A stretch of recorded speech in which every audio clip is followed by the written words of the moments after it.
Hello प्यारे दोस्तों, आज हम बेदर्द पिया एक रोमांटिक प्रेम कहानी का 5वां भाग लेकर आ गए हैं। तो चलिए आज की कहानी को शुरू करते हैं। कपूर विला में राहुल ने जो लैपटॉप में देखा था उसे देखकर उसके पैरों तले से जमीन ही खिसक गई थी। ये ये ये वीडियो तुमको कहाँ से मिला कबीर? और तुमको कैसे पता चला इस दांव पेच के बारे में? क्योंकि सिर्फ मैं, जानवी और रेहान ही जानते थे ये बात। जानवी तो अब रही नहीं और रेहान के साथ तो मेरा कोई भी कांटेक्ट नहीं है। तो फिर तुमको ये वीडियो कहाँ से मिली? राहुल ने डरते हुए पूछा। तुम जिस होटल में ये कांड करने गए थे वह होटल कबीर कपूर का होटल है, समझे राहुल खन्ना। जिस दिन मुझे निशा मिली थी और जिस हाल में मिली थी मैं उसी दिन समझ गया था कि ये जो कुछ भी हुआ है वह मेरी ही होटल के अंदर हुआ है, मगर कमरे में तो कहीं भी कोई सीसीटीवी या कैमरा नहीं था। राहुल ने थूक को गले में उतारते हुए कहा। मेरे होटल की एक खूबी है कि हर एक रूम के अंदर मैंने हिडन कैमरा लगवाया हुआ है और तुम उसके सामने खड़े भी रह जाओ तो भी तुमको पता नहीं चल पाएगा कि यहाँ पर कोई कैमरा छुपा रखा है, कबीर ने कहा। मगर तुमको तो मैं पहले जानता भी नहीं था कबीर, राहुल ने कहा। मुझ में एक बुरी आदत है मुझ में एक बुरी आदत क्या है पता है राहुल? मैं झूठ और धोखे की बदबू को आसानी से झूठ सूंघ लेता हूँ, कबीर ने कहा। मैं तुम्हारा मतलब नहीं समझा कबीर, तुम आखिर कहना क्या चाहते हो? राहुल ने कहा। आरोही और तुम प्यार करते थे, ये बात मुझे निशा के कहने के बाद पता चली थी, मगर जब आरोही अचानक से मुझे छोड़कर चली गई तब मुझे बहुत तकलीफ हुई थी। बहुत प्यार करता था मैं आरोही को, मगर बेवफा ने धोखा दिया और भाग कर आ गई फिर से तुम्हारे पास। तब मैं समझ गया कि आरोही ने सिर्फ और सिर्फ मेरा उपयोग ही किया है। निशा के मुंह से जब आरोही की सच्चाई जानी तब भी दिल में कहीं एक उम्मीद थी कि निशा जो भी कह रही है वो सब कुछ गलत है। कबीर ने गुस्से से राहुल को मुक्का मारते हुए कहा। निशा की हर बात को तुम क्यों मानते हो कबीर? वह एक नंबर की झूठी है, राहुल ने कहा। झूठी वह नहीं राहुल, झूठे तुम और तुम्हारी सो कॉल्ड जानवी है, कबीर ने राहुल को जोरदार मुक्के मारते हुए कहा। जानवी को बीच में क्यों ला रहे हो कबीर? वह तो बेचारी मर गई निशा के कारण। यदि उस रात वह नहीं भागी होती तो मुझे जानवी का सौदा नहीं करना पड़ता और न ही मेरी जानवी को खुदकुशी करनी पड़ती, राहुल ने अपने दांत भींचते हुए बोला। तुम तीनों ने मिलकर प्लान तो बहुत अच्छा बनाया था निशा को झूठे इल्जामों में फंसाने का, मगर तुम्हारा प्लान तो धरा का धरा ही रह गया जब निशा बचकर भाग निकली, कबीर ने कहा। हाँ, मुझे नफरत है निशा से, बेहद नफरत। जानवी को वह हमेशा नीचा दिखाने की कोशिश करती थी कि वह बहुत ही इनोसेंट है, बहुत ही खूबसूरत है। इसलिए मैंने और रेहान ने प्लान बनाया कि निशा को ऐसा सबक सिखाएंगी कि वह कहीं भी किसी को मुंह दिखाने के लायक ही नहीं रहेगी। इस प्लान में हमारा साथ दिया जानवी ने और उस रात पार्टी में शामिल होने के लिए हमने ही निशा को बहुत ही समझाया और सॉफ्ट ड्रिंक्स में ड्रग्स मिलाकर पिलाया और फिर रेहान के हवाले कर दिया और हमने निशा को ब्लैकमेल करने के लिए ये वीडियो बनाया हुआ था, राहुल ने कहा। जब उस वीडियो के जरिए निशा को ब्लैकमेल करना आसान ही था, फिर क्यों उसका तुमने सौदा करवा दिया? कबीर ने कहा। क्योंकि मेरा बिजनेस पूरा का पूरा खत्म हो गया था और उसे खड़ा करने के लिए मुझे करोड़ों रुपयों की जरूरत थी और मैं मार्केट से भी इतनी बड़ी रकम मुझे लोन में नहीं मिलने वाली थी, इसलिए मैंने निशा का सौदा कर दिया, राहुल ने दर्द से कराहते हुए कहा। तुमने तुमने साले तो सभी चालाकी और चतुराई से ही चली थी चालें, राहुल, मगर तुम्हारे बुरे इरादों में तुम्हारे अपने ही तुमको धोखा दे गए राहुल, कबीर ने तिरछी नजरों से स्माइल करते हुए कहा। हाँ, रिहान की दानत बिगड़ गई थी, उसने जानवी को मुझसे छीनने की कोशिश करने लगा था, राहुल ने कहा। अरे मैं तुमको और भी बताना भूल ही गया, बोलकर कबीर ने एक दूसरा वीडियो शुरू किया। उस वीडियो को देखकर राहुल के हाथों की मुट्ठियां भींच गई और वह अपने दांतों को भींचते हुए बोला। ये तुमने सही नहीं किया जानवी, मुझे इतना बड़ा धोखा दिया है तुमने, राहुल ने कहा। एक धोखेबाज के मुंह से ऐसी बातें अच्छी नहीं लगती राहुल। चलो मैं आज तुमको एक सरप्राइज दे देता हूँ, आज मैं तुमको किसी से मिलवाता हूँ, कबीर ने कहा। कबीर के एक इशारे पर उसके बॉडीगार्ड किसी को अंदर लेकर आए। जिसके मुंह को काले कपड़े से ढका हुआ था, जिसके दोनों हाथों को पीछे की तरफ मुड़कर बांधा गया था और वह कुछ भी बोलकर शोर ना कर सके, इसके लिए उसके मुंह को भी पट्टी से बांधा हुआ था। वो इंसान छूटने के लिए छटपटा रहा था। कबीर ने कहा, मैं इसकी मुंह दिखाई करने से पहले तुमको एक बात बता दूं कि जो चाल तुमने चली थी उसी चाल को इसने भी तुम पर चली है राहुल, कबीर ने कहा। कबीर के इशारे करते ही कबीर के बॉडीगार्ड ने उस इंसान के चेहरे पर से काला कपड़ा निकाल दिया और फिर उसके सामने खड़ा कर दिया। उसके चेहरे को देखकर राहुल की आंखें तो फटी की फटी ही रह गई। उसके शब्द गले में ही अटक गए थे। वह सिर्फ इतना ही बोल पाया, तुम क्यों? राहुल, लगा ना झटका?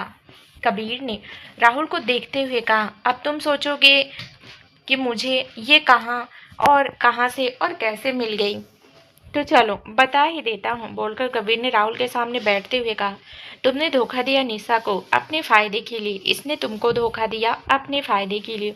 तुमको यही पता होगा कि जानवी का एक्सीडेंट हुआ था और वह उसने खुदकुशी कर ली थी।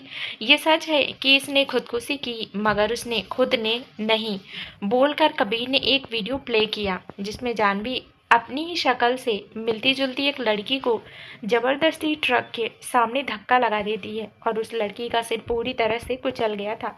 इसलिए उसकी लाश के पास जो भी सबूत मिले उसके आधार पर जानवी को सभी ने मरा हुआ समझ लिया था। कबीर ने कहा, तुमको ये कमीनी मिली कहाँ से? आज तक जितने भी गलत काम किए हैं सिर्फ और सिर्फ जानवी तुम्हारे लिए, क्योंकि मैं तुमसे सच्चा प्यार करता था। निशा को भी मैंने धोखा दिया, सिर्फ तुम्हारी खातिर उसका सौदा किया, तो सिर्फ तुम्हारे लिए, और तुमने मुझे ही धोखा दिया। राहुल ने जानवी को ताकते हुए कहा, जो जैसा बीज बोएगा वैसा ही फल पाएगा। कबीर ने कहा, नफरत के बीज बोए हैं तो प्यार कहाँ से पाओगे राहुल? कबीर ने गुस्से से उसे देखते हुए कहा, मुझसे इतना बड़ा धोखा क्यों दिया? क्यों तुमने? जानवी, हम तो प्यार करते थे, राहुल ने कहा। प्यार? तुम तो लड़कियों के जिस्मों को नोचने वाले भेड़िए हो, दल्ले हो तुम, दल्ले, जानवी ने राहुल के मुंह पर थूकते हुए कहा। राहुल, जानवी, अभी तो तुम दोनों के साथ में बैठो, मेरी नई पनिशमेंट को एंजॉय करो, बोलकर कबीर ने कहा, आज इन दोनों को कोई भी कुछ भी खाना नहीं देगा और हर घंटे इनको कोड़े फटकारे जाए और फिर नमक के पानी में नहलाना है, कबीर ने कहा। यह सुनकर जानवी बहुत ही डर गई और वह चीखती हुई बोली, तुम मेरे साथ ऐसा नहीं कर सकते कबीर, मैं कोई तुम्हारी गुलाम नहीं हूँ। कबीर ने जानवी के बालों को खींचा और फिर उसके जबड़े को दबोचते हुए अपने दांत को भींचते हुए कबीर गुस्से में बोला, तुम मेरी गुलाम नहीं जानवी, मेरी निशा की गुनहगार हो। तुम्हारी निशा? तुम निशा को कैसे जानते हो कबीर? क्या उसने तुमको भी फंसा लिया है अपनी खूबसूरती के जाल में कबीर? जानवी ने हकलाई हकलाई आवाज से पूछा। अचानक ही पूरे कमरे में थप्पड़ों की आवाज गूंजने लगी और जानवी का गाल सूजकर टमाटर की तरह लाल हो गया था। खबरदार, जो मेरी निशा के बारे में एक भी शब्द उल्टा सीधा बोला तो तुम तो एक लड़की कहलाने के भी लायक नहीं हो। क्या देखकर इस बेवकूफ राहुल से तुमने प्यार किया था? निशा जैसी इनोसेंट लड़की को छोड़कर, कबीर ने कहा। तुम होते कौन हो मुझ पर उंगली उठाने वाले, और क्या सबूत है तुम्हारे पास मेरे धोखेबाज होने का? जानवी ने चीखते हुए अपने गाल को सहलाते हुए कहा। सबूत चाहिए तुमको तुम्हारी बेवफाई और गद्दारी के? क्यों राहुल, जानना चाहोगे ये कितनी मक्कार और लालची लड़की है? बोलकर कबीर ने अपना लैपटॉप चालू किया और जानवी के रिहान की बाकी बाकी कई लड़कों के साथ मस्ती करते हुए वीडियो और फोटो दिखाए। क्यों जानवी, कैसा लगा मेरा सबूत तुमको? कबीर ने डेविल स्माइल करते हुए कहा। तुम और रेहान शादीशुदा हो जानवी? राहुल ने चीखते हुए कहा। हाँ, रेहान और मैं शादीशुदा हैं, मगर पिछले कुछ महीनों से हमारे बीच कुछ भी सही नहीं जा रहा था। रेहान को बहुत बड़ा नुकसान हुआ है बिजनेस में और कर्जदार की लाइन लगी रहती थी और हमारे पास चुकाने के लिए कुछ भी नहीं था। तब मैंने और रेहान ने ये सारा खेल खेला, जानवी ने दर्द से कराहते हुए कहा। मक्कार, कमीनी, धोखेबाज, तुम्हारी जाल में फंसकर मैंने निशा जैसी इनोसेंट लड़की को धोखा दिया, उसको बेवफा और तुम्हारी मौत का जिम्मेदार समझकर कितना परेशान किया, उसके दामन पर दाग लगाने की कोशिश की, सिर्फ और सिर्फ तुम्हारे लिए, और तुमने मुझे ही धोखे में रखा। राहुल ने गुस्से से कहा। निशा कौन सी दूध की धुली हुई है, वह भी तो रेहान का बिस्तर गर्म कर चुकी है, तुम्हारा बिस्तर भी गर्म कर चुकी है और ना जाने कितने का ही बिस्तर गर्म करती आई है, जानवी ने कहा। मगर वो कुछ और बोलती उसके पहले ही कबीर ने जानवी को कोड़े मारते हुए कहा, खबरदार, जो निशा के बारे में एक शब्द भी उल्टा सीधा बोला है तो हर लड़की तुम्हारी तरह चालबाज, मक्कार या धोखेबाज नहीं होती, समझी? तुमको क्यों इतना बुरा लग रहा है? क्या वह तुम्हारी रखेल है? जानवी ने दर्द में तड़पते हुए गुस्से से कहा, मेरी बीवी है वह, कबीर कपूर की जान है वह। कबीर ने भी गुस्से से जवाब दिया, राहुल, ये निशा तो बड़ी चालाक निकली, जिसे हम बेचारी मासूम और भी ना जाने क्या क्या समझते थे, वही सबसे बड़ी खिलाड़ी निकली। जानवी ने मुस्कुराते हुए कहा, सुनो, आज इस महारानी का मेकअप बहुत ही अच्छा और खूबसूरत होना चाहिए। कबीर के बॉडीगार्ड्स ने हाँ में अपनी गर्दन हिला दी और कबीर वहां से बाहर निकल गया। ये अभी क्या बोलकर गया है? जानवी ने ना समझी में पूछा, मगर राहुल ने कोई भी जवाब नहीं दिया और कबीर के बॉडीगार्ड्स ने जानवी के ऊपर नींबू के रस से भरी बाल्टी उड़ेल दी और जानवी जलन और दर्द के मारे तड़पने लगी और चिल्लाने लगी, मगर उसकी चीखें वहां पर सुनने वाला कोई भी नहीं था। राहुल ने मन में ही कहा, ये तो अभी दर्द की शुरुआत है जानवी, आगे और भी दर्द सहन करने के लिए रेडी रहना। कपूर विला में निशा अपने कमरे में बैठी कोई किताब पढ़ रही थी कि तभी कबीर कमरे में अंदर आया और निशा को देख कर बोला, अभी तक नहीं सोई तुम निशा? मुझे नींद नहीं आ रही कबीर, निशा ने किताब को एक साइड टेबल पर रखते हुए कहा। क्या हुआ? क्या तुम्हारी तबीयत खराब है? कबीर ने डरते हुए कहा। नहीं कबीर, मुझे कुछ भी नहीं हुआ है, निशा ने फीकी मुस्कान करते हुए कहा। कबीर निशा के पास बैठा और उसके नाजुक से दोनों हाथों को अपने हाथों में लेकर बोला, क्या हुआ निशा? मुझसे कहो निशा, कबीर ने प्यार से निशा के चेहरे को ऊंचा उठाते हुए पूछा। कबीर ने देखा कि निशा की आंखों में आंसू थे। तुम रो रही हो निशा, क्या बात है निशा? क्या आरोही? वह आगे कुछ बोलता उसके पहले ही निशा ने उसे रोकते हुए कहा, आरोही ने मुझे कुछ भी नहीं कहा है कबीर, मुझे किसी ने कुछ भी नहीं कहा है। निशा ने कहा, तो फिर तुम क्यों रो रही हो निशा? कबीर ने कहा, एक बात कही कबीर, तुम गुस्सा तो नहीं करोगे? निशा ने कबीर की तरफ देखते हुए कहा, बोलो ना जान, मैं तुमसे नाराज नहीं हो सकता निशा, कबीर ने प्यार से कहा। कबीर, मुझे तुम्हारा साथ चाहिए, प्यार चाहिए, मैं तुम्हारी बीवी हूँ, मगर मुझे उसका हक चाहिए। क्या तुम भी और पतियों की तरह मुझे प्यार नहीं कर सकते? निशा ने कबीर की आंखों में देखते हुए कहा। कबीर ने निशा को अपनी गोद में उठा लिया और उसको लेकर अपनी कार की तरफ आगे बढ़ गया और फिर कार का दरवाजा खोलकर निशा को बिठाया और फिर वह ड्राइविंग सीट पर आकर बैठ गया। कबीर, हम कहाँ जा रहे हैं? निशा ने पूछा। तुम आराम से बैठो निशा, बोलकर कबीर ने अपनी कार को सिटी की दूसरी तरफ पहाड़ियों के वादियों की तरफ मोड़ दी। निशा ये खूबसूरत नज़ारा देखकर बहुत ही खुश हो रही थी। वह कभी फूलों को तो कभी पत्तियों को छूकर खुश हो रही थी। कबीर ने निशा के साथ कई सेल्फी भी ली। कबीर ने निशा को अपने खुद के 7 स्टार होटल में कैंडल लाइट डिनर करवाया, फिर बहुत सारी शॉपिंग भी करवाई और फिर देर रात दोनों ने होटल के हनीमून स्यूट कमरे में लेकर आया। निशा, जाओ, जाकर फ्रेश हो जाओ, मैं अभी आता हूँ, बोलकर करीब कमरे के बाहर चला गया। निशा भी वॉशरूम में चली गई। आधे घंटे बाद जब वह बाहर निकली तो उसने देखा कि वहाँ पर कुछ लोग बैठे हुए थे। निशा कुछ पूछती या समझती उसके पहले ही एक लड़के ने उसको क्लोरोफॉर्म से बेहोश कर दिया और अपने आदमियों को उसको लेकर जाने का इशारा किया। आधे घंटे बाद जब निशा को होश आया तो उसने देखा कि वह एक आलीशान कमरे में एक किंग साइज बेड पर लेटी हुई थी। उसका सिर भारी सा हो गया था। वह बड़ी ही मुश्किल से खड़ी हुई और फिर इधर उधर देखने लगी। उसके चारों तरफ बॉडीगार्ड पहरा देते हुए नजर आए। निशा ने सोचा, ये लोग जरूर कबीर के दुश्मन होंगे। वह लोग मेरे जरिए कबीर को जरूर ब्लैकमेल करेंगे और अपना कोई काम निकलवाएंगे। मुझे ही कुछ करना होगा, मुझे कुछ भी करके यहाँ से भागना होगा, मगर कैसे? वह यह सब कुछ सोच ही रही थी कि तभी उस कमरे की तरफ आते हुए कुछ कदमों की आहट सुनाई दी। वह फिर से आंखें बंद करके लेट गई। जब कमरे का दरवाजा खुला तो एक 55 साल का अधेड़ इंसान अंदर आया और बड़ी ही कातिल नजरों से निशा को घूरते हुए बोला, वाह बेटा रुद्र, क्या लड़की उठाकर लाया है तू? डैड, ये कोई ऐसी वैसी लड़की नहीं है, कबीर कपूर की वाइफ है, आपके भांजे की बीवी और आपकी भानेज बहू भी है, कहकर रुद्र मुस्कुराने लगा। आज इसके साथ मैं सुहाग रात मनाएंगा और तुम उसकी पूरी वीडियो उतारना, हमें कबीर को भी तो उसकी जान की सुहाग रात दिखानी पड़ेगी, बोलकर दलजीत निशा के ऊपर झुका और उसके कपड़े निकालने की नाकाम कोशिश करने लगा, मगर तभी निशा ने स्फूर्ति से छलांग लगा दी और रुद्र के गले के पास वहीं पर रखा चंपू रखते हुए बोली, दलजीत जिंदल, यदि अपनी बेटी की मौत को नहीं देखनी हो तो चुपचाप जैसा मैं कहती हूँ वो करो। जरा से भी चालाकी दिखाई तो यहाँ तेरे बेटे का गला कटेगा। दलजीत और रुद्र दोनों ही अचानक से हुए हमले से बहुत ही डर गए थे, इसलिए उसके पास निशा की बात को मानने के सिवा और कोई भी चारा नहीं था। निशा ने दोनों को चुपचाप चलते रहने और अपने चमचों को भी कोई भी चालाकी ना करने की हिदायत दे दी थी। निशा के साथ दोनों ही घसीटे हुए डरे हुए चले जा रहे थे। वो चाहकर भी अब कुछ भी नहीं कर सकता था। तुमको बहुत शौक है ना वीडियो उतारने का, तो बूढ़े उतार अपनी ही किडनैपिंग का वीडियो और उसे सोशल मीडिया में अपलोड कर, नहीं तो तू और तेरा बेटा आज आखिरी पल गिनते हुए सबको नजर आओगे, निशा ने धमकाते हुए कहा। दलजीत जी ने जैसा जैसा निशा ने कहा वैसा वैसा किया। गुड जॉब बूढ़े, अब मुझे अपना फ़ोन अनलॉक करके दे बूढ़े। निशा ने कार का दरवाज़ा खोला और दोनों को ही अंदर बिठा दिया, पर निकल पड़ी कपूर विला की तरफ। कबीर तैयार रहो, मैं तुम्हारे लिए कुछ खास लेकर आ रही हूँ, निशा ने खुश होते हुए कहा। जल्दी आओ मेरी जान, मैं तुम्हारा माथा चूमना चाहता हूँ, कबीर ने भी खुश होते हुए प्यार से कहा। आधे घंटे बाद निशा कपूर विला में उन बाप बेटे के साथ आ गई थी। कबीर को अपने सामने देखकर एक पल के लिए तो दलजीत को अपनी बहन शीमा की याद आ गई। उसने आज कबीर को पहली बार देखा था। Welcome to my home, Kabir ने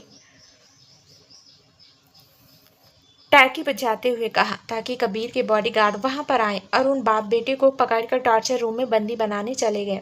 कबीर ने निशा को अपनी बाहों में भर लिया, उसको किसकी बारिश से भिगा दिया और फिर खुश होते हुए उसके माथे को चूमते हुए बोला, तुम सच में बहुत ही बहादुर हो निशा, दुश्मन को उनकी ही लंका से उठाकर ले आई। मुझे तुम पर नाज है मेरी जान, बोलकर वह निशा को अपनी गोद में उठाकर कमरे में लेकर आया। कबीर ने निशा को बेड के ऊपर बिठा दिया और खुद उनके कदमों के पास जमीन पर आलती पालती मारकर बैठते हुए बोला, निशा मैं किस तरह बयां करूं अपना प्यार, मैं सच में तुमको बहुत बहुत बहुत चाहता हूँ। कबीर, तुम्हारा प्यार तो तुम्हारी आंखों से झलकता है, तुम्हारी बातों से झलकता है, तुम्हारे पास होने का एहसास भी मेरे रोम रोम को प्यार से भर देता है। निशा ने कबीर के हाथों को अपने हाथों में समाते हुए कहा। निशा, तुमसे एक बात पूछूं, कबीर ने प्यार से कहा। कहो ना कबीर, निशा ने कहा। तुम जब से मेरे साथ आई हो, कभी तुमको दूसरी लड़कियों की तरह कभी भी कोई भी जिद करते हुए नहीं देखा। क्या तुम्हारा मन नहीं होता कभी महंगी होटल में खाना खाने का, बड़े बड़े शॉपिंग मॉल में जाकर शॉपिंग करने का, कहीं घूमने जाने का? कबीर ने निशा की तरफ देखते हुए कहा। कबीर, मेरे बिन मांगे ही तुमने मुझे सब कुछ तो दे दिया है, और फिर तुमने घर में ही इतने बेस्ट कुक को रखा है, और मेरे बिना मांगे ही तुमने मुझे सब कुछ दे दिया है, जो निशा ने कभी सोचा भी नहीं था। ऐसे महंगे कपड़े, ज्वेलरी और भी बहुत कुछ, तो फिर मुझे मांगने की ज़रूरत ही कहाँ है। रहा सवाल कहीं घूमने का, तो कबीर मैं जानती हूँ तुम्हारे ऊपर कितना काम का जिम्मेदारी का बोझ है, ऐसे में मुझे भी तो तुम्हारी हेल्थ का ख्याल रखना चाहिए ना। निशा ने कबीर के बालों में उंगलियां घुमाते हुए कहा। क्या तुमको मुझसे कोई भी शिकायत नहीं निशा? कबीर ने प्यार से पूछा। मैं सच में बहुत ही लकी हूँ कबीर, जो मुझे तुम्हारे जैसा परफेक्ट हस्बैंड मिला है, निशा ने अपनी नज़रें झुकाते हुए कहा। कबीर खड़ा हुआ और निशा के पास बैठ गया और उसके सिर को किस करते हुए उसे प्यार से देखने लगा, और फिर निशा को अपने गले से लगा लिया। कबीर ने धीरे धीरे निशा के सिर को सहलाते हुए कहा, चलो सो जाओ तुम, मुझे अभी थोड़ा काम है, तो मैं पहले वह ख़त्म कर लूँ, मुझे देर हो सकती है, तो तुम सो जाना, हम सुबह बात करते हैं निशा, कबीर ने खड़े होते हुए कहा। सुबह की पहली किरण जब दोनों के ही चेहरे पर पड़ी, तब दोनों ने एक साथ में आँख खोली और दोनों ने ही एक दूसरे को एक प्यारी सी मॉर्निंग स्माइल करते हुए कहा, गुड मॉर्निंग। दोनों बारी बारी वॉशरूम में फ्रेश होने चले गए। आधे घंटे बाद कबीर ने निशा को कहा, निशा आज का पूरा दिन और पूरी रात तुम्हारे नाम। निशा ने अपने बालों को सुखाते हुए कहा, क्या बात है, आज मेरे पति देव कुछ ज़्यादा ही रोमांटिक हो रहे हैं। तभी कबीर ने निशा को अपनी गोद में बिठा दिया और बोला, अभी तुमने देखा ही कहाँ है कि मैं कितना रोमांटिक हूँ। कहते हुए कबीर ने निशा के गर्दन पर किस कर दिया। आज क्या तुम्हारा काम पर जाने का कोई इरादा नहीं है? क्या बात है कबीर कपूर, तुम क्रूएल में से अचानक ही इतने सॉफ्ट और रोमांटिक कैसे हो गए जान? निशा ने कबीर के होठों के ऊपर उंगली फेरते हुए कहा। अजी, ये सब आपकी संगत का असर है, वरना हम तो बहुत ही सीधे थे। कबीर ने उसकी लटों को कान के पीछे करते हुए नसीली आंखों से देखते हुए कहा। अच्छा, तुम तो एकदम ही इनोसेंट हो कबीर। निशा ने कबीर के गले में अपने दोनों हाथ डालते हुए कहा। क्या तुम देखना चाहोगी कि मैं कितना इनोसेंट हूँ निशा? कबीर ने बड़ी ही नसीली और मादक आवाज़ में निशा को और भी अपने करीब खींचते हुए कहा, नहीं कबीर, अभी फिर नहीं, तुम बड़े ही लालची हो गए हो कबीर, बिल्कुल भुक्कड़ हो तुम कबीर। निशा ने उसकी गोद में से खड़े होने की कोशिश करते हुए कहा, चलो अब तो मैं तुमको अपनी शहद की बारिश में भिगा ही देता हूँ। बोलकर कबीर ने निशा को लेटा दिया और फिर वह खुद भी उसके बाजू में लेट गया और निशा के गाल को चूमते हुए बोला, निशा तुम बहुत ही प्यारी हो, मेरे लिए तो तुम मेरी एंजल हो। कबीर ने कहा, कबीर एक बात पूछूं? निशा ने कबीर को देखते हुए कहा, कहो न जान। कबीर ने निशा के बालों की लट को सुलझाते हुए कहा, क्या तुम अपने दादाजी को माफ़ नहीं करोगे? उसकी उम्र का लिहाज करके भी हमें उनको माफ़ कर देना चाहिए कबीर। निशा ने प्यार से कहा, तुम जानती ही हो निशा कि उन्होंने मेरे साथ कितना बड़ा धोखा किया है और मुझे झूठ बोलने वाले और धोखा देने वाले लोग बिल्कुल ही पसंद नहीं है। कबीर ने प्यार से कहा। कबीर ने प्यार से निशा को कहा कि वह आसानी से किसी को भी माफ़ नहीं कर सकता। निशा भी इस बात को समझ रही थी, इसलिए उसने ज़्यादा बहस नहीं की। दूसरे दिन राहुल और जाह्नवी को जंजीरों में बांधा गया था और दोनों के ही मुंह सूजे हुए थे।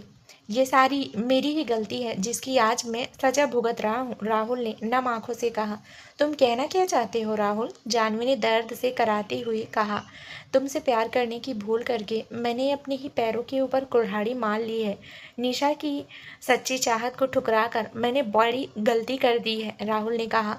तुम यदि ये कह रहे हो कि मैंने तुमको धोखा दिया है तो तुमने भी अपने फ़ायदे के लिए मुझे इस्तेमाल कर ही लिया है, जाह्नवी ने कड़वाहट से कहा। तुम और निशा सगी बहनी हो, मगर तुम जमीन हो और वह आसमान है। वह कितनी इनोसेंट है और तुम एक चालाक लोमड़ी जैसी हो, राहुल ने जाह्नवी को कोसते हुए कहा। इतना ही मुझसे नफरत करते थे तो मेरा इस्तेमाल ही क्यों किया? निशा को धोखा तो तुमने ही दिया है, तुमको ही बिजनेस की दुनिया का टॉप बिजनेसमैन बनना था, जाह्नवी ने भी व्यंग से कहा। हाँ, की है मैंने बहुत बड़ी भूल, तुमको चाह के और निशा को छोड़ के, राहुल ने चिल्लाते हुए कहा। कहीं तुम्हारे दिल में निशा के लिए फीलिंग्स तो नहीं जागी है दिल में? जाह्नवी ने शक जताते हुए कहा। शायद आज मुझे समझ में आया कि सच्चा प्यार क्या होता है। निशा ने हमेशा मेरे झूठ को भी सच मानकर मुझे सपोर्ट ही किया है। मुझे कभी भी कोई तकलीफ ना हो उसका ख्याल रखा है। मुझे क्या पसंद है, मुझे खाने में क्या अच्छा लगता है, मेरा कौन सा कलर पसंदीदा है, मुझे क्या अच्छा नहीं लगता, मेरी हर एक छोटी से छोटी बात का निशा ने ख्याल रखा। कभी उसने शिकायत का मौका नहीं दिया, मगर मैंने क्या किया, एक झूठी चमक के पीछे दौड़ते हुए सच्चे हीरो को ही खो दिया। राहुल ने अपने दोनों हाथों से अपने मुंह को छुपाते हुए कहा।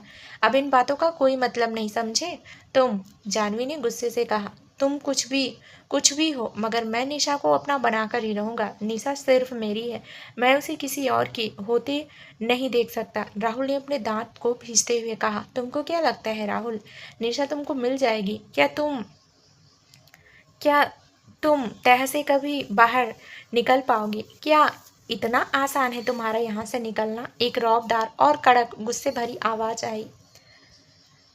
डीजे राहुल और जाह्नवी ने उस तरफ देखा तो सामने कबीर अपने दोनों हाथ पैंट की पॉकेट में हाथ रखकर गुस्से से खड़ा हुआ था। निशा और मेरी मंगनी हुई है, मैं उसका मंगेतर हूँ, राहुल ने कहा। तुम शायद भूल गए हो राहुल, निशा ने तुमसे मंगनी तोड़ दी थी और तुमने ही उस रिश्ते को ख़त्म कर दिया था और अब निशा मेरी पत्नी है। मजाल है किसी की भी जो मेरी निशा की तरफ आंख भी ऊंची करके देखे, कबीर ने राहुल के मुंह को दबोचते हुए कहा। कबीर, राहुल ने चिल्लाते हुए कहा। आवाज़ नीचे राहुल खन्ना, ये कोई सब्जी मंडी नहीं है और ना ही ये तुम्हारा घर है, कबीर ने राहुल को थप्पड़ मारते हुए कहा। कबीर, मैं निशा को चाहता हूँ, तुमसे तो ज़्यादा ही मैं खुश रखूंगा। राहुल आगे कुछ और भी बोलता उसके पहले ही कबीर ने उसके मुंह के ऊपर मुक्का जड़ते हुए कहा, खबरदार अब आगे एक भी शब्द बोला तुमने तो। आगे बोलने से पहले ही राहुल ने चिल्लाते हुए कहा। कबीर, तो क्या कबीर, मार दोगे मुझे? तभी कबीर ने उसको एक थप्पड़ जड़ दिया और बोला, कबीर कपूर अपने दुश्मन को कभी मौत नहीं देता, नरक की दोजख जैसी जिंदगी देता है जो ना ही जी जाए और ना ही मौत आए। आज के बाद निशा का ख्याल भी अपने दिमाग से निकाल देना राहुल, कबीर ने कहा। आज से इस 1 घंटे में 10 कोड़े मारे जाए और आज उसको बर्फ़ के पानी का स्नान कराया जाए और जाह्नवी को भी हर 10 घंटे की मारे जाए। और नमक का मरहम जख्मों के ऊपर अच्छे से लगाया जाए, बोलकर कबीर बाहर निकल गया। तुम चाहे जो भी कर लो कबीर, मैं निशा को तुमसे एक दिन ज़रूर छीन लूँगा, उसको मैं अपना बना कर रहूँगा, राहुल ने दर्द से कराहते हुए कहा। दलजीत के कमरे में चेयर पर बिठाया दोनों बाप बेटों को एक चेयर पर बिठाया गया था। दोनों के ही गले में कुत्तों के गले में बांधे जाने वाला पत्ता बंधा गया था। तभी एक आदमी अंदर आया और बोला। कबीर कपूर को नहीं पता था कि उसके दुश्मन इतने उतावले हो रहे हैं उनसे मिलने को, बोलकर कबीर दोनों के सामने बैठ गया और एक डेविल स्माइल करते हुए बोला, आप बाप बेटे आपस में तय कर लो कि कौन किसको आज कोड़ी मारकर सजा को सहेगा। तुम्हारा दिमाग तो ठिकाने पर है ना कबीर, मैं तुम्हारा मामा हूँ, दलजीत जी ने गुस्से से कहा। कौन मामा? मामा कंस, मामा शकुनी, कौन सा मामा? मेरा कोई मामा या कोई नाना नहीं है, समझे? कबीर ने गुस्से से कहा। कबीर, तुमको इतना अभिमान किस बात का है? सब कुछ तो तुमने अपना खो दिया है, अब किस बात का अभिमान है तुमको? रुद्र ने गुस्से से कहा। मेरी छोड़ो, तुम अपनी कहो, क्या चाहते हो तुम? बाप के हाथ से बेटा कोड़ा खाएगा या बेटे के हाथ से आज बाप कोड़ा खाएगा? कबीर ने कहा, डेविल स्माइल के साथ कहा। तुम ये क्या बकवास कर रहे हो? क्या सुबह सुबह उठकर पी रखी है? दलजीत ने कहा। कबीर ने अपने बॉडीगार्ड्स को पास बुलाया और बोला, आज बेटा बाप को पीटेगा, रुद्र को कोड़े मारने को कहो, और यदि ना माने तो बाप के सामने ही बेटे को नंगा करके कोड़े मारना, एक एक घंटे 10 कोड़े मारते रहना और फिर नमक का पाउडर लगा करना। इसको बोलकर कबीर चला गया। आज पूरे कपूर विला में शोर हो रहा था। निशा ने विला को कबाड़ खाने में तब्दील कर दिया था। वो इतनी गुस्से में थी कि उसने कबीर ने जिनको बंदी बनाया था वहां पर पहुंच गई और रुद्र और दलजीत जी के कमरे में पहुंच गई। घबराई हुई सुरभि ने कबीर को कॉल किया और निशा ने जो हंगामा खड़ा किया था उसके बारे में बोली। सुरभि, तुम फिक्र मत करो, मैं अभी ही आता हूँ, तुम लोग उसे रोकना मत, नहीं तो वह और भी गुस्सा हो जाएगी, कबीर ने अपनी कार स्टार्ट करते हुए कहा। इधर निशा जैसे ही दलजीत के कमरे में आई तो सीधे कबीर को कोसती हुई बॉडीगार्ड के ऊपर टाइम बॉम्ब की तरह फट गई। कबीर कपूर का प्यार मैं हूँ या ये कमरा? साला मुझसे तो ज़्यादा लकी ये कमरे हैं जहाँ पर वह रोज आता है और आराम से अपने 3-4 घंटे पास करता है। जैसे ये कैमरा ना हुआ कोई उसकी महबूबा हो, और यहाँ पर बंधे ये गधे जी अपने मालिक का हुक्म सिर आंखों पर उठाकर बैठे रहते हैं। अरे कमीनों, क्या बिगाड़ा है मैंने तुम लोगों का? या आपको हराम की और मुफ्त की रोटियां तोड़ने की आदत हो गई है? सालों, रोज पिटते हो, दर्द सहते हो, मगर मेरे कबीर का पीछा नहीं छोड़ते हो। खाने में रोटी ही खाते हो ना, या घास फूस जो बुद्धि के दुश्मन बनकर यहीं पड़े हो भैंस की तरह, खूटियों की तरह। अरे अरे घोंचू, अपना मुंह बंद रख, मुंह से मक्खी भी पिकनिक मनाकर वापस लौट गई। यूं क्या उल्लू की तरह ताड़ रहे हो मुझे? कभी कोई लड़की नहीं देखी क्या? सेल खेत में घुसे हुए सांड जैसे हो तुम साले, दोनों के दोनों। अरे हम दोनों को यहाँ खींच कर तुम उठा लाई हो और हमको ही तुम गुनहगार ठहरा रही हो। क्या समझती हो तुम अपने आप को? दलजीत ने कहा। क्या कहा आपने मुझे? मैं लगती कौन हूँ? मैं आपके भांजे की बहू और आपकी भानेज बहू और आपके इस महान खड़ूस बेटे की भाभी। और जानना है कुछ आपको? निशा ने गुस्से से लाल होते हुए कहा। क्या हो रहा है यहाँ पर? कबीर की रौबदार और कड़क आवाज उस कमरे में गूंज उठी। लो आ गए सर्कस से रिंग मास्टर, इनकी ही तो कमी थी। आइए आइए, आपके आपके ही विला में आपका स्वागत है, निशा ने व्यंग करते हुए कहा। हुआ क्या है ये बताओगी तुम मुझे? और ये घर की हालत कबाड़ खाने जैसी क्यों की है तुमने? कबीर ने पूछा। बस फिर तो क्या था, आग में घी को हमने ही आग में घी तो हमने हमने की देरी थी। अब बारी कबीर की थी निशा के गुस्से को झेलने की, और अब वह भी बस खड़ा खड़ा सो नहीं सकता था। आइए कबीर कपूर, बस आपकी ही कमी थी मेरी जिंदगी में सुकून और चैन को छीनने में। आइए आज आप भी उसी चेयर पर बैठ जाइए, बोलकर निशा ने कबीर को धक्का देकर उस चेयर पर बिठा दिया। ये तुम क्या कर रही हो निशा? कबीर ने शॉक्ड होते हुए आगे कुछ और भी बोलने को मुंह खोला ही था कि तभी निशा ने उसके मुंह पर अपना हाथ रख दिया और फिर गुस्से से बोली, चुप, एकदम चुप। आज सिर्फ मैं बोलूंगी और तुम सुनोगी, और मैं जो भी पूछूं सिर्फ उसका जवाब दोगी, समझे? निशा ने धमकाते हुए कहा। ये आज अचानक से फूलन देवी कैसे बन गई? हर पल चुपचाप और सहमी सहमी रहने वाली अचानक से सुनामी बनकर क्यों बरस पड़ी है? हे भगवान, ये किस जन्म का बदला लिया है मुझसे? ये मेरी बीवी अचानक शेरनी कैसे बन गई? कबीर अपने मन में ही यही सब सोच रहा था कि तभी उसके कान में निशा की नाराजगी से भरी आवाज आई। हमारी शादी को कितना वक्त हुआ कबीर? निशा ने लाल आंखों से घूरते हुए पूछा। 3 महीने हो गए, कबीर ने कहा। आप मामा जी, आपकी शादी को कितना वक्त हुआ? निशा ने अचानक से दलजीत जी को पूछा। जी जी, 30 साल हो गए, दलजीत जी ने कहा। आपको अपनी पत्नी से प्यार है? निशा ने पूछा। हाँ, बहुत प्यार करता हूँ मैं, उसके बगैर जी ही नहीं सकता। उसको मैं अपनी जान से भी ज्यादा प्यार करता हूँ, दलजीत जी ने कहा। तभी गरजते बदल की तरह निशा कबीर पर गरजते हुए बोली। सीखो कबीर, सीखो अपने मामा से कुछ। सुना तुमने, वो कितना प्यार करते हैं मामी जी को। एक तुम हो जो मुझसे प्यार ही नहीं करता। कहीं घुमाने ले गए कभी? कभी शॉपिंग करने लेकर गए? कभी मुझे मूवी दिखाने ले गए? कभी लॉन्ग ड्राइव पर लेकर गए? नहीं।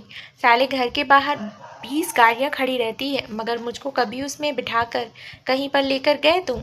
बस इन भैंसों को लेकर जाते हो दुनिया को दिखाने कि मैं कितना अमीर हूँ।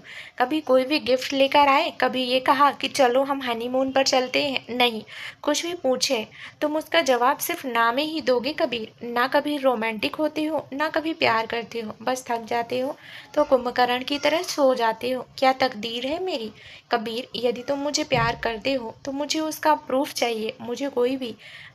मुझे कोई भी बहाना नहीं चाहिए, बोलकर निशा एक कोने में जाकर अपने दोनों हाथ फोल्ड करके खड़ी हो गई। तभी कबीर खड़ा हुआ और निशा के पास जाकर बोला। मैं जानता हूँ निशा, मैं तुम्हारा गुनहगार हूँ, मगर इसका मतलब ये नहीं कि मैं तुमको प्यार नहीं करता। मैं तुम्हारे बिना एक भी पल नहीं जी सकता मेरी जान। मुझे माफ़ कर दो निशा, मैं अपने आप में इतना उलझ गया था कि तुम्हें कभी वक्त ही नहीं दे पाया। प्लीज़ माफ़ कर दो, बोलकर कबीर ने अपने दोनों कान पकड़े और फिर निशा को अपनी गोद में उठाकर बाहर चला गया। कबीर ने निशा को अपनी गोद में उठा लिया और फिर अपने कमरे की तरफ आगे बढ़ गया। निशा उसे अपने छोटे छोटे हाथों से कबीर पर मुक्के मारने लगी और चिढ़ते हुए बोलने लगी। तुम कबीर, भाड़ में जाओ। तुम कबीर, छोड़ो मुझे। मुझे तुम्हारे साथ कहीं भी नहीं जाना है। कबीर, छोड़ दो मुझे। मुझे नीचे उतारो कबीर, मैं कोई छोटी बच्ची नहीं हूँ। कबीर, छोड़ दो मुझे। निशा बस गुस्सा कर सकती थी क्योंकि कपूर की मजबूत बाहों की कैद में बंध गई थी। कबीर अपने कमरे में आया और उसने निशा को बाथरूम में ले जाकर बाथ टब में लेटा दिया और फिर उसके ऊपर शावर को चालू कर दिया और फिर वह खुद भी बाथ टब में निशा के ऊपर आ गया। अब तो दोनों ही भीग चुके थे। कबीर ने निशा की बैक साइड को चूमना शुरू कर दिया, फिर धीरे धीरे उसके गुलाबी नाजुक होंठ के ऊपर अपने नरम होठों को रख दिया और निशा को डीप किस करने लगा। धीरे धीरे कबीर के हाथ निशा के बैक के ऊपर घूमने लगे थे। कबीर ने निशा के और खुद के कपड़ों को निकाल कर लगभग फेंक दिया था और अब उसके सामने संगमरमर की पुतली जैसा निशा का खुला हुआ भीगा हुआ शरीर उसके सामने दिखाई दे रहा था। कबीर अब आउट ऑफ कंट्रोल हो रहा था। कबीर ने निशा को गोद में उठा लिया और कबीर बेड के ऊपर लिटा दिया। आज कबीर बहुत ही उतावला हुए जा रहा था। कबीर ने निशा के पैर को किस करने लगा। धीरे धीरे उसकी किस बढ़ने लगी। फिर वह निशा को पतली कमर को चूमने लगा। उसके बाद वह निशा की कोमल और गोरे हाथों को भी और उसकी होठों के ऊपर अपने होठ रखकर उसको पैशनेट किस करने लगा। निशा भी उसका पूरा साथ दे रही थी। कभी वह कबीर को अपने नीचे करती और कभी सुडौल छाती को कभी वह ऊपर आती और कभी वह अपने होठ रखकर उसको किस भी कर रही थी। उसने कबीर को 1-2 बार काट भी लिया था। कबीर ने अपने आप से अब आपा खो दिया था और वह बहुत ही उत्तेजित हो गया था। उसने निशा के पैरों को खुला किया और दोनों अपने प्यार की गहराई में चले गए। अब दोनों की ही सांसों की धड़कनें और सिसकियों की आवाज़ पूरे कमरे को और भी मदहोश से भर रहा था। रात और भी गहराई जा रही थी। कबीर और निशा आज एक दूसरे में समा गए थे। अब तो सिर्फ दोनों पसीने से लथपथ हो गए थे और थक भी गए थे। कबीर ने निशा को अपनी बाहों में भर लिया और उसको चिपक कर गहरी नींद में सो गया। निशा भी कबीर को देखती हुई सो गई थी। सुबह जब निशा की आंख खुली तो उसने देखा दोनों के ऊपर लगभग नाक के बराबर कपड़ा था। निशा को ये देखकर शर्मा गई और उसने मासूम बच्चे की माफिक लग रहे कबीर को देखा और फिर थोड़ा सा झुककर उसके माथे को किस कर लिया और फिर ब्लैंकेट को लपेट कर खड़ी हो गई। मगर वो जैसे ही जाने के लिए आगे बढ़े चली तो उसने महसूस किया कबीर ने उसके हाथ को पकड़ लिया है और वो मुस्कुराता हुआ उसे ही देख रहा था। छोड़ो कबीर, मुझे वॉशरूम जाना है, निशा ने प्यार से कहा। चलो मैं लेकर चलता हूँ, बोलकर कबीर ने ब्लैंकेट को लपेटा और फिर निशा को गोद में उठाकर वह उसको लेकर वॉशरूम में आ गया और फिर ब्लैंकेट को बाहर फेंक कर उसने निशा को दीवार से सटा दिया और उसकी गोरी पीठ को किस करने लगा। धीरे धीरे दोनों ने ही एक दूसरे को बाहों में संभाल लिया और फिर दोनों ही सावर के नीचे भीगने लगे और फिर बाथटब में एंटीमेट हो गए। आधे घंटे तक दोनों ने खुद को बुला दिया और एक हो गए थे। दोनों ही रेडी होकर जब नीचे आए तब 9 बज गए थे। दोनों के चेहरे आज खिले खिले खिले फूलों की तरह ताज़ा लग रहे थे। निशा ने कबीर के लिए नाश्ता बनाया और फिर वह भी डाइनिंग टेबल पर आकर बैठ गई। सुरभि ने दोनों को नाश्ता सर्व किया और फिर वह अपने काम में लग गई। सुनो, आज शाम को रेडी रहना, हम घूमने जाएंगे और बाहर ही डिनर भी करने जाएंगे, कबीर ने आलू पराठे की बाइट खाते हुए कहा।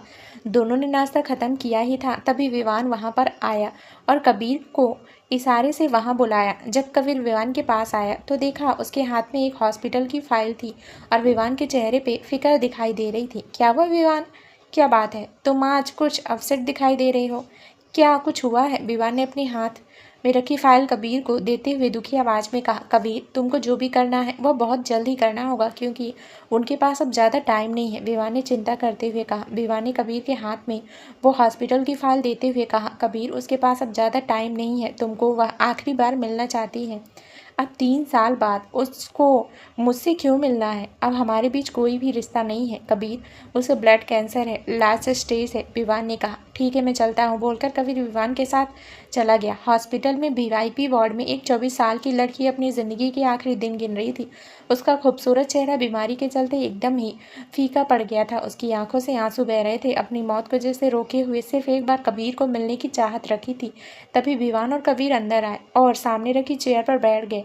कुछ पल के लिए तो प्रिया को देखकर कबीर के दिल में भी दर्द हो उठा। कितनी खूबसूरत थी प्रिया। आज बीमारी के कारण उसके चेहरे पर झुर्रियाँ पड़ गई थी। आंखों के नीचे काले कुडेल हो गए थे। काले लंबे बाल तो जैसे कहीं खो ही गए थे। कबीर को तभी प्रिया की आवाज़ आई। कबीर, मैंने जो किया उसकी माफ़ी मांगने लायक भी नहीं और मैंने जो भी तुम्हारे साथ किया उसकी सज़ा मुझे भगवान ने दे दी है। फिर भी मैं तुमसे माफ़ी मांगना चाहती हूँ, मुझे माफ़ कर दो कबीर, बोलकर प्रिया ने आंसू भरी आवाज़ से हाथ जोड़कर माफ़ी मांगी। प्रिया, तुम ज़्यादा मत बोलो, तुम आराम करो, मैं डॉक्टर को मिलकर आता हूँ, करीब ने खड़े होते हुए कहा। तभी प्रिया ने उसका हाथ पकड़कर उसे रोक लिया और उखड़ी हुई सांसों से बोली, नहीं कबीर, अब बहुत ही देर हो चुकी थी, मुझे बस एक बार माफ़ कर दो ताकि मुझे अपने गुनाहों का प्रायश्चित मिल जाए। प्रिया ने कबीर को देखते हुए कहा, मैंने तुमको माफ़ किया प्रिया, तुम अब आराम करो, मैं अभी आता हूँ, कबीर ने प्रिया की तरफ देखते हुए कहा। मगर तब तक बहुत देर हो चुकी थी। प्रिया का हाथ करीब कबीर के हाथ से छूट गया था और अब वह सिर्फ याद बनकर रह गई थी। कबीर ने प्रिया को अपने गले लगा लिया और जोर जोर से रोते हुए बोला, तुमने देर नहीं प्रिया, बहुत देर कर दी, काश तुमने मुझे एक मौका दिया होता, हमारी ज़िंदगी इस तरह ना बिखरी होती प्रिया। तभी डॉक्टर और नर्स भी वहाँ आ गए और प्रिया को चेक किया और फिर बोले, she is no more, sorry Kabir Kapoor ji, body कब मिलेगी हमको? कबीर ने पूछा। जी अभी कुछ प्रोसीजर करनी होगी, फिर आपको बॉडी सौंपी जाएगी, डॉक्टर ने कहा। ठीक है, बोलकर कबीर कमरे से बाहर निकल गया। पूरे 2 घंटे बाद प्रिया के पार्थिव देह को सौंपा गया। कबीर ने उसके अंतिम संस्कार किए और सोचने लगा, आज इस जल्दी चिता के साथ में हमारे दोनों के बीच के रिश्ते की यादों को भी आज अग्नि संस्कार दे दिए हो, ऐसा लगता है। प्रिया, बोलकर कबीर और विवान कबीर की कार की तरफ आगे बढ़ गए। ये सब अचानक कैसे हुआ प्रिया को? और वह तो अजय के साथ भागी थी ना, तो फिर अजय और उसका बच्चा कहाँ है? कबीर ने विवान को पूछा। अजय ने बच्चा पेट में ही मरवा दिया था और तभी से प्रिया की हालत खराब तो थी ही, मगर जब अजय ने अपने फायदे की खातिर प्रिया को एक डांस बार में डांस करने को मजबूर कर दिया, तब और भी प्रिया की हालत खराब हो गई। और जब अजय को पता चला कि प्रिया को ब्लड कैंसर हो गया है तो वह प्रिया को मरने के लिए छोड़कर भाग गया। विवान ने कहा, मुझे अजय से ना चाहिए विवान, कबीर ने गुस्से से कहा। ठीक है कबीर, विवान ने कहा। 8 बजे कपूर विला में पूरे दिन की भाग दौड़ में कबीर तो भूल ही गया था कि उसने निशा को बाहर ले जाने का और डिनर करने का प्लान बनाया था। वह जब अंदर आया तो उसे बहुत ही अच्छी खुशबू आ रही थी तो वो सॉफ्ट ही रह गया था। तभी निशा ने मुस्कुराते हुए कहा, आ गई कबीर, जाओ जल्दी से फ्रेश होकर आ जाओ, मैंने सब कुछ तुम्हारी पसंद का खाना बनाया है। कबीर भी तुरंत ही अपने कमरे की तरफ चल दिया, क्योंकि वह नहीं चाहता था कि आज फिर से उसे निशा से डांट खानी पड़े। जब वह नीचे आया तो देखा निशा उसका इंतजार करते हुए खड़ी थी। चलो कबीर, तुम मुझे पहले चक्कर बताओ कि कैसा बना है खाना। कबीर ने मन ही मन सोच लिया, जरूर ये तूफान के आने के पहले की शांति है। तैयार हो जा कबीर कपूर अपनी बीवी की डांट खाने के लिए। अरे क्या हुआ, नहीं पसंद आया कबीर? निशा ने चिंता करते हुए कहा, बहुत बहुत बहुत ही अच्छा बना है खाना। निशा, लो तुम भी खाओ ना, बोलकर कबीर ने निशा को एक प्लेट दी और फिर खुद नजर झुकाए खाने को खत्म करने पर अपना ध्यान देने लगा। निशा ये सब कुछ देख रही थी। क्या हुआ कबीर, कोई टेंशन है क्या? कुछ हुआ है क्या? आज तुम क्यों उखड़े उखड़े लग रहे हो? निशा ने प्यार से कबीर की तरफ देखते हुए कहा। अब कबीर के सब्र का बांध टूट गया था। वह निशा के हाथ को पकड़कर उसको लिपट कर फपक फपक कर रोने लगा। निशा को कबीर की चिंता होने लगी और वो कबीर के माथे को सहलाते हुए प्यार से बोली, क्या हुआ कबीर, मुझे कहो कबीर, मैं तुम्हारी बीवी हूँ कबीर, मुझसे कहीं कुछ गलती तो नहीं हुई? क्या हुआ है? मुझसे एक बहुत बड़ी भूल हो गई निशा। आज से 4 साल पहले एक नशीली रात में मैंने कुछ ऐसा कर दिया जो मुझे नहीं करना चाहिए था, कबीर ने कहा। क्या भूल हो गई कबीर? तुम क्या कहना चाहते हो कबीर? क्या हुआ था उस नशीली रात में कबीर? निशा ने कबीर से पूछा। तो दोस्तों, क्या नया ट्विस्ट आएगा आगे इस कहानी में, ये जानने के लिए इस कहानी का अगला भाग जरूर सुनें, जो बहुत ही जल्द इस चैनल पर प्रसारित कर दिया जाएगा। धन्यवाद दोस्तों।